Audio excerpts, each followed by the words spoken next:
नमस्कार साथियों, मैं कल्पना स्वागत करती हूँ आप सभी का नेरी स्टडी में। कल का वीडियो आशा करती हूँ कि आपको अच्छा लगा होगा और आपसे उम्मीद है कि आप उस वीडियो को शेयर ज़रूर करेंगे। और अब से जैसा कि मैंने आपको बताया है कि अब वीडियो आपकी रेगुलर चलेंगी। जो भी कमियां रही हैं उसकी भरपाई मैं करने का पूरा प्रयास करूंगी। तो आप लोग बस मेरे साथ बने रहें और वीडियो को जितना ज़्यादा हो सकता है शेयर किया करें और पूरा तो बिल्कुल ज़रूर देखा करें, क्योंकि ये आपके लिए बहुत ही ज़्यादा इम्पॉर्टेंट वीडियो होते हैं। तो आप इन्हें पूरा देखा करें, नोट्स बनाया करें और नोट्स को रिवीजन भी करते रहें, आपको चीज़ें याद रहेंगी। आज जो हम पढ़ने जा रहे हैं, जैसा कि मैंने आपको बताया कि मैं मध्यकालीन भारत का इतिहास पढ़ा रही थी और जो कि बीच में छूट गया था। तो जहाँ से छूटा था अब हम वहीं से वीडियो स्टार्ट करेंगे। तो मैंने दिल्ली सल्तनत की व्यवस्था जो थी, जिस प्रकार से उनकी प्रशासनिक व्यवस्थाएं थी, उनकी सैन्य व्यवस्था कैसी थी, उनका न्यायिक संगठन कैसा था, वो सारे जो भी तथ्य हैं उन पर हमें दृष्टि डालना था, क्योंकि हम दिल्ली सल्तनत को पूर्णतः पढ़ चुके थे। तो अब हम दिल्ली सल्तनत की सैन्य व्यवस्था के बारे में देखेंगे। प्रशासनिक व्यवस्था मैं आपको पूरी करा चुकी हूँ, तो इससे पहले जो वीडियो मैंने कराया है आप उसे देखना ना भूलें अगर आपने नहीं देखा है। और अगर आप मध्यकालीन भारत का इतिहास पूर्ण रूप से पढ़ना चाहते हैं तो आप एक कॉपी और पेन लीजिए और नोट्स बनाना शुरू कर दीजिए। पहले नंबर के वीडियो से आप नोट्स बनाकर अभी तक के वीडियोस को कंप्लीट कर सकते हैं। तो आज हम पढ़ेंगे सल्तनत कालीन जो सैन्य व्यवस्था है, आज हम उसके बारे में पढ़ेंगे कि किस प्रकार की सैन्य व्यवस्था थी जो दिल्ली सल्तनत में जब सल्तनत काल चल रहा था उस समय प्रचलित थी। तो अगर हम देखें, तुर्की और मंगोल सैन्य व्यवस्था थी, इसका मिश्रण हमें देखने को मिलता है, क्योंकि कुछ शासक ऐसे थे जो तुर्की ढंग था उसको अपनाए हुए थे, परंतु कुछ शासक ऐसे थे जो मंगोल जिस प्रकार से लड़ते थे उनकी जो सैन्य व्यवस्था थी उसको फॉलो करते थे। तो यहाँ हमें देखने को सबसे पहले मिला कि बलबन ने सैन्य विभाग की स्थापना की थी। अब यहाँ जो बातें मैंने लिखी हैं उन पर बिल्कुल गौर दीजिएगा, क्योंकि प्रश्न ऐसे ही बनते हैं कि वो कौन सा व्यक्ति था जिसने सैन्य विभाग की स्थापना की थी, या फिर दिल्ली सल्तनत में सैन्य विभाग का संस्थापक किसे माना जाता है। तो उत्तर साधारण रूप से होगा बलबन। क्या? बलबन, क्योंकि बलबन ने सैन्य विभाग की स्थापना की थी। आगे हम देखेंगे अलाउद्दीन खिलजी को। तो इसने क्या किया था? स्थायी सेना का गठन किया था। स्थायी सेना का गठन मतलब इससे पहले कोई भी शासक स्थायी सेना नहीं रखता था। जब युद्ध होते थे तब आप कह सकते हैं कि सेना लाई जाती थी, या फिर कोई ऐसी सैन्य व्यवस्था की ज़रूरत जब पड़ती थी, आवश्यकता के अनुसार काम किया जाता था।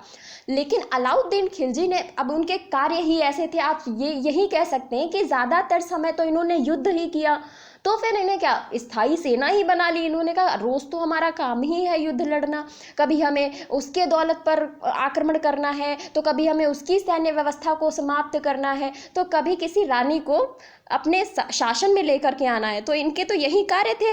तो आप यहाँ से जोड़ सकते हैं कि अलाउद्दीन खिलजी था ही ऐसा कि उसने युद्ध ही किए हैं, तो उसने स्थायी सेना रखना उसके लिए मजबूरी बन गया, एक तरीके से कह सकते हैं। तो स्थायी सेना सबसे पहले किसने रखी थी? अलाउद्दीन खिलजी ने रखी थी। और अगर हम बात करें सैन्य विभाग की स्थापना किसने की थी, जो विभाग बनाया था वो बलबन ने बनाया था, पर अलाउद्दीन खिलजी ने स्थायी सेना को रखा था। और न सिर्फ सेना को रखा बल्कि उसे नगद वेतन भी दिया। इससे पहले सेना को वेतन नहीं दिया जाता था। उन्हें क्या दिया जाता था? उन्हें इक्ता प्रदान की जाती थी। क्या प्रदान की जाती थी? इक्ता प्रथा सुना था ना? तो उन्हें इक्ता प्रदान की जाती थी, जागीरें दी जाती थी, परंतु वेतन नहीं दिया जाता था। लेकिन अलाउद्दीन खिलजी ने सेना के लिए नगद वेतन की व्यवस्था की थी। आगे हम बात करें तो सैन्य उपाधियों की, भाई वो कौन कौन सी उपाधियां थीं जो सेना के जो सैनिक होते थे उन्हें दी जाती थी। तो इसमें अमीर था, खान था, मलिक था, ये उपाधियां थी। अमीर की उपाधि, खान की उपाधि और मलिक की उपाधि, कि कोई मलिक श्रेणी का सैनिक होता था, कोई खान श्रेणी का सैनिक होता था, ये उनकी उपाधियां थीं। इसके बाद आगे अगर हम बात करें इल्तुतमिश के काल में, क्योंकि दिल्ली सल्तनत का अगर हम वास्तविक संस्थापक मानते हैं तो किसे मानते हैं? इल्तुतमिश को मानते हैं। हालांकि दिल्ली सल्तनत की स्थापना कुतुबुद्दीन ऐबक के द्वारा की गई थी, लेकिन उसने स्वयं को सुल्तान की उपाधि नहीं दी थी। सुल्तान की उपाधि उसने कभी धारण नहीं की थी, और इल्तुतमिश वो शासक बना था जिसने सुल्तान की उपाधि धारण की, दिल्ली से आकर के शासन किया था। कुतुबुद्दीन ऐबक कभी दिल्ली भी नहीं आया। तो इसीलिए वास्तविक संस्थापक जो दिल्ली सल्तनत का माना जाता है वो इल्तुतमिश को माना जाता है। ये दोनों थॉट्स को क्लियर रखिएगा बिल्कुल। तो इल्तुतमिश की अब हम बात करें, इसकी सैन्य व्यवस्था कैसी थी, तो सैन्य व्यवस्था का जो प्रारंभ हमें देखने को मिलता है वो इसके द्वारा देखने को मिलता है, जहाँ से लगा कि एक सेना होती है राजा की और एक सैन्य व्यवस्था रखी जाती है, सैनिकों के लिए कुछ व्यवस्थाएं की जाती हैं। तो ये हमें इल्तुतमिश के शासनकाल से देखने को मिलती है। परंतु विभाग बलबन ने बनवाया, स्थायी सेना किसने रखी, अलाउद्दीन खिलजी ने रखी। आगे हम देखें तो सेना को जो एक केंद्रीय सेना होती थी, जो मेन सेना होती थी, उसे क्या कहा जाता था इल्तुतमिश के काल में इसे हश्म ए कल्ब ए सुल्तानी कहा जाता था, क्योंकि सुल्तान के अंडर में ये सेना रहती थी। ये जो केंद्र की जो सेना होती थी उस पे शासन करने वाला जो व्यक्ति होता था वो सुल्तान होता था। तो सुल्तान इल्तुतमिश था। तो जाहिर सी बात है जो केंद्र की सेना थी वो किसके अंतर्गत कार्य करती थी, वो सुल्तान के अंतर्गत कार्य करती थी, इसीलिए इसे कल्ब ए सुल्तानी भी कहा जाता था। आगे देखते हैं प्रांतीय सेना, ये प्रांतों में होती थी, इसे हश्म ए अतरफ कहा जाता था। ये उर्दू भाषा के शब्द हैं, या आप तुर्की या फारसी, पता नहीं, कोई भी भाषा हो सकती है। तो ये जो भी भाषा है, थोड़े अलग शब्द हैं लेकिन इनका अर्थ यही है। प्रांतीय सेना हश्म ए अतरफ इसे कहा जाता था। शाही घुड़सवार होते थे, इनको सवार ए कल्ब कहा जाता था। और सुल्तान की ये सेना होती थी, ये शमशी घुड़सवार होते थे। शमशी घुड़सवार से तात्पर्य है सुल्तान की सेना से, और ये सेना जो थी ये केंद्र की सेना थी, जिसे हश्म ए कल्ब या कल्ब ए सुल्तानी कहा जाता था। आगे हम इल्तुतमिश के शासनकाल में अगर हम बात करें तो यहाँ क्या था, यहाँ था सैनिकों को नगद वेतन के स्थान पर इक्ता या अक्ता दी जाती थी। कि जब इल्तुतमिश स्वयं जब शासक बना था तो बदायूं का इक्तेदार था ना, आपने ये चीज़ पढ़ी थी ना, बदायूं का इक्तेदार था। तो इक्ता बांटी जाती थी कि तुमको वेतन तो हम नहीं देंगे, क्योंकि वेतन कहाँ से देंगे, वेतन तो राजस्व से ही देना पड़ेगा ना, तो वेतन नहीं दिया जाता था, इक्ता दी जाती थी। परंतु अलाउद्दीन खिलजी वो शासक था जिसने नगद वेतन देने की प्रणाली शुरू करी। उसने अपने राजस्व से सैनिकों को नगद वेतन देना प्रारंभ किया। अब ये वेतन जितना भी रहा हो, हालांकि बहुत ज़्यादा वेतन अलाउद्दीन खिलजी के शासन में नहीं दिया जाता था, तो इसलिए उसने क्या किया कि उसने जो बाजार की वस्तुएं थीं उनके मूल्य को निश्चित कर दिया कि भाई चावल 2 रुपये किलो ही बिकेगा, जो गेहूँ है वो 3 रुपये किलो ही बिकेगा। तो ऐसे करके उसने मूल्य निश्चित कर दिए। जब इससे ज़्यादा महंगी चीज़ बिकेगी ही नहीं तो सैनिकों को पैसे की क्या ज़रूरत, जब उनकी जो लाभदायक जो वस्तुएं हैं, उपयोग की जो वस्तुएं हैं, वो उन्हें उस जो उनको तनख्वाह मिल रही है, जो वेतन मिल रहा है, उसमें उनकी उपलब्धता, जो भी आवश्यकताएं हैं उनकी पूर्ति हो रही है, तो फिर अधिक वेतन की क्या आवश्यकता। तो सुल्तान इस प्रकार से उसने अपने वेतन भी ज़्यादा नहीं दिया, लेकिन एक प्रणाली अपनाई, बाजार नियंत्रण प्रणाली अपनाई थी। तो ये सारी चीज़ें हमने आपको पढ़ाई हुई हैं, आप पहले जो वीडियोस पढ़ाए उन्हें देख सकते हैं। आगे अगर हम बात करते हैं खिलजी वंश की, क्योंकि अभी हमने पढ़ा इल्तुतमिश गुलाम वंश के बारे में, अब हम पढ़ेंगे खिलजी वंश में कि यहाँ पर सैन्य व्यवस्था कैसी थी। तो यहाँ पर विधिवत सैन्य व्यवस्था का प्रारंभ, क्योंकि स्थायी सेना, इसके साथ साथ में ये जो खिलजी वंश की जो सेना थी ये मंगोलों से बहुत ज़्यादा कह सकते हैं कि इन लोगों ने मंगोलों की तरीके से अपना कार्य करना शुरू किया।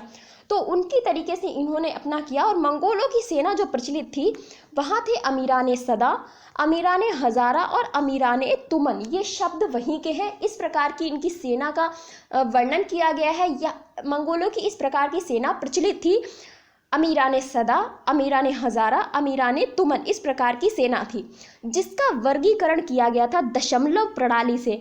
अगर एग्जामिनर बहुत डीप जाने की कोशिश करता है तो वो आपसे पूछ सकता है कि मंगोल सेना का वर्गीकरण दिल्ली सल्तनत के काल में किस प्रणाली पर आधारित था, क्योंकि प्रश्न पूछे गए हैं। यहाँ तक कि जो बाबर और इब्राहिम लोदी के मध्य पानीपत का प्रथम युद्ध हुआ था, तो उस समय आपने सुना होगा कि पहली बार तोपों का प्रयोग किया गया था। तो उस समय पहली बार जब तोपों का प्रयोग हुआ था तो ये तक पूछा गया है कि उस तोपची का नाम क्या था जिसने तोपों को संभाला हुआ था।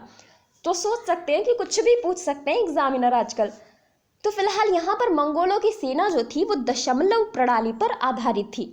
आगे हम बात करें कि बर्नी के अनुसार सैन्य व्यवस्था का वर्गीकरण किया गया है। बर्नी का दिल्ली सल्तनत काल में एक अलग ही महत्व है। इनके द्वारा कई सारे तथ्यों को एक्सप्लेन किया गया है, बताया गया है विस्तार पूर्वक, तो इनके अनुसार भी जानना ज़रूरी है। तो बर्नी ने जिस प्रकार से सेना का वर्गीकरण बताया है वो कुछ इस प्रकार से है कि बर्नी कहते हैं कि एक सरखेल नामक एक सरखेल होता था।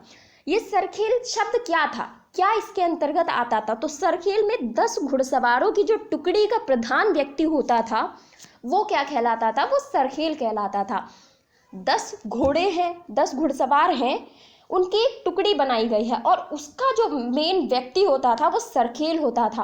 और ये जो सरखेल थी वो सेना की सबसे छोटी इकाई होती थी, सेना की सबसे छोटी इकाई होती थी। इसके बाद आता था सिपह सालार। सिपह सालार ये 10 सरखेलों का प्रधान। अब मैं आपको तरीका बताती हूँ, सभी में संख्या 10 ही है। आप बस ये जो क्रम है इसको याद कर लें कि सबसे पहले सरखेल, फिर उसके बाद सिपह सालार, फिर अमीर होता था, फिर मलिक होता था, फिर खान, और उसके बाद सबसे ऊपर कौन? भाई सुल्तान। सुल्तान भी तो कहीं ना कहीं सैन्य व्यवस्था में सबसे ऊपर आएगा ना। तो सरखेल, सिपह सालार, अमीर, मलिक और फिर खान, सबसे लास्ट में सुल्तान। तो सिपह सालार 10 सरखेलों के प्रधान को सिपह सालार कहते थे। अमीर 10 सिपह सालारों का प्रधान अमीर कहलाता था। मलिक वहीं 10 अमीरों का प्रधान मलिक कहलाता था। और खान 10 जो मालिक होते थे उनका प्रधान क्या कहलाता था? खान कहलाता था। ऐसा कहा जाता है कि ये जो खान है ये सैन्य व्यवस्था की सबसे बड़ी इकाई थी, क्योंकि इससे ऊपर तो फिर सुल्तान ही आता था। और सुल्तान 10 खानों का जो प्रधान होता था, सर्वोच्च सेनापति कौन होता था? भाई सुल्तान होता था। तो ये सबसे लास्ट में सुल्तान आता था। तो आप क्रम याद रखिएगा, सरखेल, सिपह सालार, अमीर, मलिक और उसके बाद लास्ट में खान, और खान के बाद क्या आता था? सुल्तान आता था। सब में बस 10 10 10 संख्या है, 10 का एक टुकड़ी होती थी। जैसे 10 घुड़सवारों की टुकड़ी सरखेल, 10 सरखेलों की टुकड़ी सिपह सालार, उसके बाद 10 सिपह सालारों की टुकड़ी अमीर, और 10 अमीरों का प्रधान कौन होता था? ये मलिक होता था। इस प्रकार से इनका विवरण किया गया है बर्नी के द्वारा। किसके द्वारा? बर्नी के द्वारा। आगे हम देखते हैं कि अलाउद्दीन खिलजी के काल में सेना को नगद वेतन और दिया जाता था। इसके साथ साथ में स्थायी सेना थी। इसके साथ साथ में अलाउद्दीन खिलजी ने इक्ता प्रथा का अंत कर दिया। अब भाई जब वो नगद वेतन दे रहा है तो वो इक्तेदारी तो बांटेगा नहीं, तो उसने इक्ता प्रथा का अंत कर दिया और नगद वेतन देना प्रारंभ कर दिया। इसके साथ साथ में इसने घोड़े दागने की प्रथा का प्रारंभ किया और हुलिया प्रथा का प्रारंभ किया। आप सोचेंगे कि यह क्या है, तो पहले की वीडियोस को देखिए, आपको समझ आ जाएगा कि यह क्या है। फिर भी मैं एक्सप्लेन करती हूँ इस वीडियो में भी कि घोड़े दागने की एक प्रथा होती थी कि आपका घोड़ा सिर्फ आपका ही है, वो घोड़ा कहीं खो ना जाए या कहीं किसी दूसरी सेना में सम्मिलित ना हो जाए, तो आप उस पर एक अपना चिन्ह लगा देते थे, जिसे बोलते थे घोड़ा दागने की प्रथा।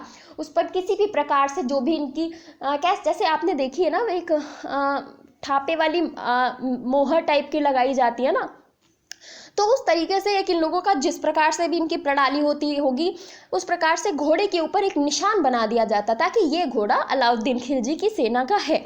इसके अलावा हुलिया प्रथा, हुलिया प्रथा के मतलब सभी सैनिकों का एक ही हुलिया होगा, तो सैनिकों की पहचान कि हाँ भाई हरे रंग की जिसने ड्रेस पहनी हुई है वो अलाउद्दीन खिलजी का सैनिक। ऐसा कोई हरा रंग का पर्टिकुलर वो नहीं था कि हरे ही रंग का होता था। मैं आपको एक्सप्लेन करने के लिए बता रही हूँ उदाहरण स्वरूप कि जैसे एक कोई कलर दे दिया गया या फिर कोई एक डिज़ाइन दे दिया गया कि इस प्रकार का जो ड्रेसअप होगा, जो हुलिया होगा, वो किसका होगा?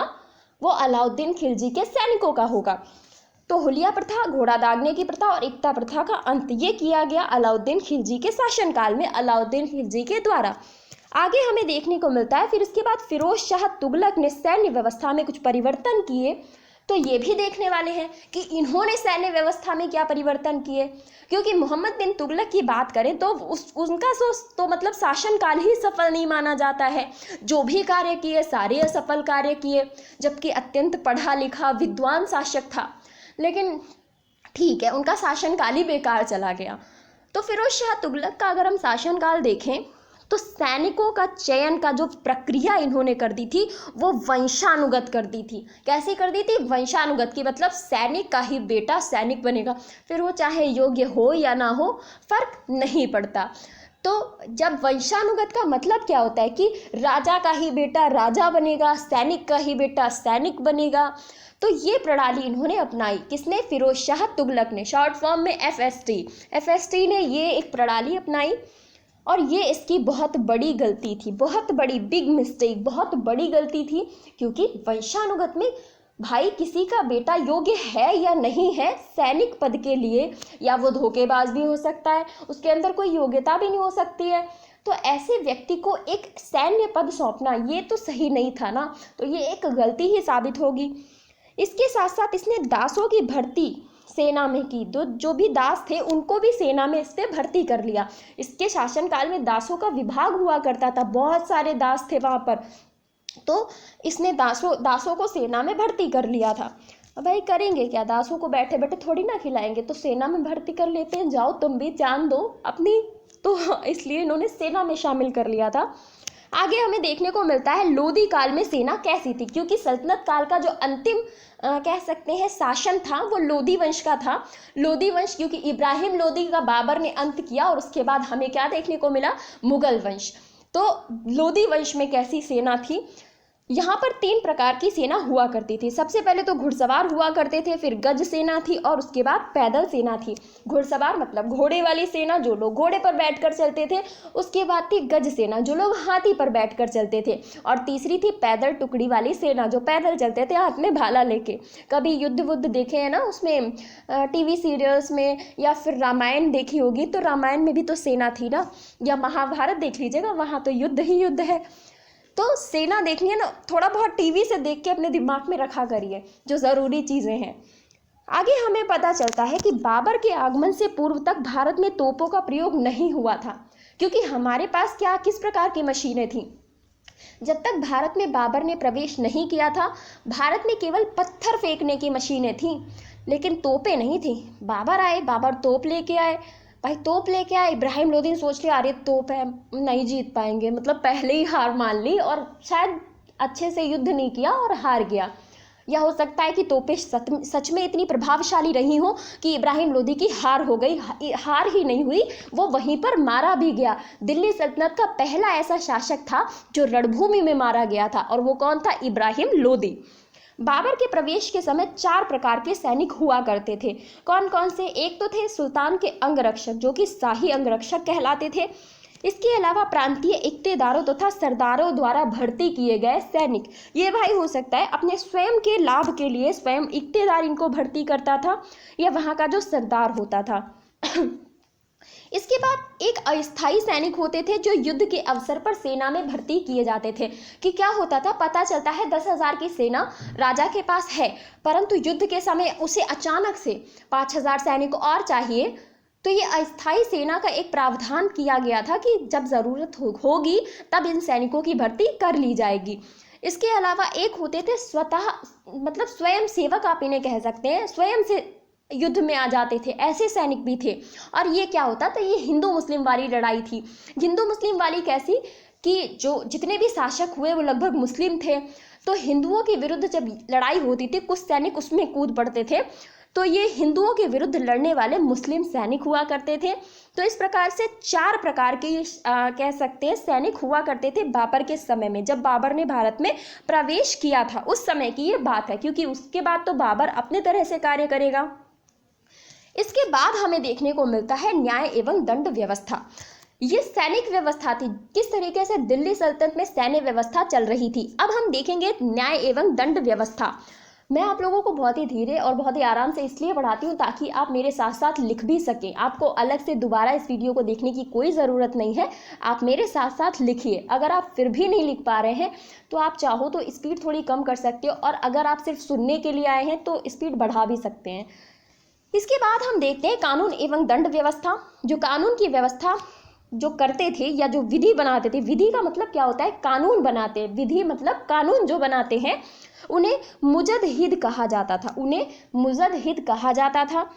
मुस्लिम कानून के स्रोत के बारे में अगर हम बात करें कि कहाँ से ये नियम प्रणाली निकली, कि भाई कोई ऐसा धर्म ग्रंथ होगा या कोई ऐसी पुस्तक होगी या कुछ तो ऐसा रहा होगा जहाँ से ये नियम कानून निकले कि किसे क्या करना चाहिए, कोई इस नियम का उल्लंघन करेगा तो उसके लिए ये दंड का प्रावधान होगा। तो ये सारी मुस्लिम कानून का जो स्रोत थे, पहला स्रोत था कुरान, क्योंकि मुस्लिम धर्म का सबसे पवित्र जो ग्रंथ है वो क्या है, वो कुरान माना जाता है। तो ये मुख्य स्रोत हुआ करता था। अगर कुरान में जो बातें लिखी गई हैं, जैसे 5 टाइम नमाज करना और भी बहुत सारी बातें, जहाँ तक मुझे पता है इसमें ये भी लिखा है कि शराब का सेवन नहीं करना है, और इस तरीके से कुछ बातें यहाँ पर लिखी गई हैं, क्योंकि सभी के धर्म ग्रंथ में लगभग सेम ही बातें होती हैं। तो कुरान में जो बातें लिखी गई थी वो वहाँ का मुख्य स्रोत था कानून बनाने का। इसके बाद हदीस नामक एक स्रोत था। पैगंबर के शब्द और उनके कार्यों का वर्णन इसमें किया गया है हदीस में। आपसे पूछा भी जा सकता है कि हदीस में किसका वर्णन किया गया है, तो जो पैगंबर थे उनके शब्दों का वर्णन और उनके द्वारा किए गए कार्यों का वर्णन। इसके बाद इज्मा था। इज्मा में क्या है, मुजद्दिद द्वारा बताया गया कानून का अर्थ अल्लाह की इच्छा। अब आप समझिए, मुजद्दिद कौन था, जो मेन विधि वेत्ता था वो क्या था, मुजद्दिद था, मेन विधि वेत्ता। तो वो किसी कानून की अगर व्याख्या कर रहा है तो उसको अल्लाह की इच्छा माना जाएगा कि अल्लाह ऐसा कह रहे हैं, मतलब फिर मुजद्दिद को मतलब आप देख सकते हैं कि अल्लाह के बराबर बता दिया गया कि वो जो भी कानून की व्याख्या कर रहा है, अगर उसके भाई एक सोचने वाली बात है कि हर इंसान के सोचने की शक्ति अपने तरह से होती है। हो सकता है कि महिलाओं के बारे में मेरे विचार अलग हो क्योंकि मैं एक महिला हूँ, या महिलाओं के बारे में आपके विचार कुछ अलग हों क्योंकि आप पुरुष हैं। इसी प्रकार से हर इंसान की हर विषय पर सोच अलग अलग होती है, परंतु इनका क्या कहना था कि मुजद्दिद ने जो भी सोचा है वो अल्लाह की इच्छा है और वही सही माना जाएगा, जो भी उसने उस कानून की व्याख्या की है। आगे देखने को मिलता है कयास। कयास क्या होता था, विश्लेषणात्मक रूप से व तर्क के आधार पर कानून की व्याख्या। विश्लेषणात्मक रूप से जो पूरी व्याख्या की गई है, विश्लेषण करके उसकी वो और तर्क दिए गए हैं, उसके आधार पर कानून की व्याख्या, कयास। तो ये सारे जो स्रोत थे ये मुस्लिम कानून के स्रोत थे। आगे हमें देखने को मिलता है और भी कानून हुआ करते थे। अन्य कानून में शामिल क्या था कि ये सामान्य कानून होता था एक, जो केवल मुसलमानों पर लागू होता था। कुछ ऐसे सामान्य कानून थे जो केवल मुस्लिमों पर लागू थे, वो हिंदुओं पर लागू नहीं होते थे, क्योंकि जनता क्या थी, हिंदू थी, मुस्लिम थी, तो हिंदुओं पर लागू नहीं होते थे, केवल मुस्लिमों पर। उसके बाद देश का कानून, ये स्थानीय कानून था जो सभी के लिए एक समान था, उसका आपको आदर करना है, उसकी आपको रिस्पेक्ट करनी है। तो ये एक ऐसा कानून था, अब आप इन्हें रख सकते हैं जैसे मौलिक कर्तव्य में रख सकते हैं कि हाँ भाई हमें रिस्पेक्ट करनी है देश के जो भी कानून हैं उनकी, देश के जो भी मॉन्यूमेंट्स हैं, इस तरीके से उसमें मौलिक कर्तव्यों में लिखा हुआ है ना, तो आप उस तरीके का समझ सकते हैं। लेकिन हो सकता है यहाँ इसमें इसका पालन ना करने पर दंड का प्रावधान हो। आगे हमें पता चलता है फौजदारी कानून थे। ये हिंदू और मुस्लिम दोनों के लिए बराबर थे। भाई लड़ाई झगड़ा करोगे तो समान रूप से तुमको माना जाएगा। तो ये फौजदारी मामले थे, फौजदारी कानून थे जो कि हिंदू और मुस्लिमों दोनों के लिए बराबर थे। और गैर मुस्लिमों के कानून, गैर मुस्लिम कौन होते हैं, मतलब हिंदू जो मुस्लिम नहीं है, व्यक्तिगत व धार्मिक, इनके ये व्यक्तिगत मतलब पर्सनल लॉ थे इनके, और धार्मिक लॉ थे। तो ये कैसे थे कि इसमें सुल्तान बहुत ही कम हस्तक्षेप करता था, सुल्तान ज़्यादा मतलब नहीं रखता था। अब मतलब रखेगा भी कैसे, एक हिंदू धर्म का व्यक्ति है, अब उसके अनुसार जो बातें हिंदू धर्म में कही गई हैं कि हिंदू धर्म में बहुत सारी चीज़ें कही गई हैं, ऐसा नहीं कर सकती या ऐसा नहीं कर सकती, या बहुत लोग पति के मरने के बाद स्वयं को उसके साथ में आत्मदाह कर लेते थे। तो इस तरीके की बातें लोग कहते हैं कि हिंदू धर्म में कही गई हैं। तो वो उनके पर्सनल लॉ थे, वो उनके धार्मिक लॉ थे, किनके, हिंदुओं के। तो इसमें सुल्तान अधिक हस्तक्षेप नहीं करता था। क्यों नहीं करता था, क्योंकि उसे पता ही नहीं था कि हिंदू धर्म में क्या लिखा है। तो ज़्यादा अगर किसी की भावनाओं को ठेस पहुंचाएगा सुल्तान, तो फिर वो अपने पद पर ज़्यादा दिनों तक नहीं बना रह सकता, वो जनता क्या कर देगी, विद्रोह कर देगी। तो इसीलिए सुल्तान क्या करता था, हिंदुओं के जो व्यक्तिगत कानून होते थे उनमें हस्तक्षेप नहीं करता था, ज़्यादा नहीं करता था, थोड़ा बहुत तो कभी कभार कर देता था। इसका निर्णय कौन करता था, इसका निर्णय हिंदू विद्वान व पंडितों द्वारा किया जाता था, क्योंकि उन्हें पता था, वो धर्म से अवगत थे, उनको धर्म का ज्ञानी माना जाता था। तो कभी तो वो सही रूप से कभी गलत रूप से उसका निर्णय करते थे, जो भी उनका कार्य प्रणाली रही हो। आगे हमें देखने को मिलता है कि दिल्ली का सुल्तान स्वयं मुकदमों का निर्णय काजियों व मुफ्तियों की मदद से करता था। दिल्ली सल्तनत का जो सुल्तान होता था उसके साथ में काजी होते थे और मुफ्ती होते थे, वो उसकी हेल्प करते थे, क्योंकि उसको तो ज़रूरी नहीं कि सारी कुरान सुल्तान को पता ही हो, क्योंकि काजी होता है, काजी को पता होता है सुल्तान मतलब कुरान में क्या क्या लिखा हुआ है या हदीस में क्या शब्द कहे गए हैं। और इसी प्रकार से मुफ्ती भी होता था, तो ये मदद करते थे सुल्तान की कोई भी निर्णय लेने में। और ये जो पद होते थे काजी के और मुफ्ती के, ये क्या थे? वंशानुगत थे। वंशानुगत, काजी का बेटा काजी, काजी का बेटा काजी, मुफ्ती का बेटा मुफ्ती बनेगा, इस प्रकार से। तो ये पद कैसे थे? ये पद थे हमारे वंशानुगत। आगे हमें देखने को मिलता है कि कौन कौन से प्रमुख अधिकारी न्याय और दंड व्यवस्था से संबंधित थे। तो इसमें एक होता था काजी सूबा, काजी ए सूबा, इसके बाद एक दीवाने सूबा होता था और एक फिकह होता था। ये 3 प्रकार के अधिकारी होते थे। जो काजी सूबा होता था दीवान व फौजदारी विभाग का अधिकारी होता था। जो दीवान और फौजदारी विभाग था, जो कानून हमने देखे ना, उन पर जो न्याय अपना फैसला देने वाला होता था या उसका मेन अधिकारी होता था, वो होता था काजी सूबा। दीवानी सूबा होता था राजस्व मामलों का अधिकारी, जो भी आर्थिक मामले होते थे उनसे रिलेटेड व्यक्ति। और इसके बाद फिके होता था इस्लामी धर्मशास्त्र का अधिकारी। कोई इस्लाम में कही गई बातों को अगर नकारता था या उनका पालन नहीं करता था या उनका अनादर करता था, तो उसके लिए फिकह नामक अधिकारी हुआ करता था। तो ये प्रमुख अधिकारी थे। तो इस प्रकार से ये थी आज दिल्ली सल्तनत की सैन्य व्यवस्था और न्यायिक व्यवस्था। वीडियो आपको कैसा लगा प्लीज़ कमेंट बॉक्स में ज़रूर बताइएगा। अभी दिल्ली सल्तनत समाप्त नहीं हुई है, क्योंकि दिल्ली सल्तनत एक बहुत ही अपने आप में बड़ी व्यवस्था थी। तो इसके बारे में जो भी तथ्य रह गए हैं हम कल के वीडियो में कंप्लीट करेंगे। वीडियो को आप प्लीज़ शेयर कर दीजिएगा, लास्ट तक ज़रूर देखिएगा, और चैनल पर अगर आप नए हैं तो प्लीज़ इसे सब्सक्राइब ज़रूर कर दीजिएगा। Thank you so much.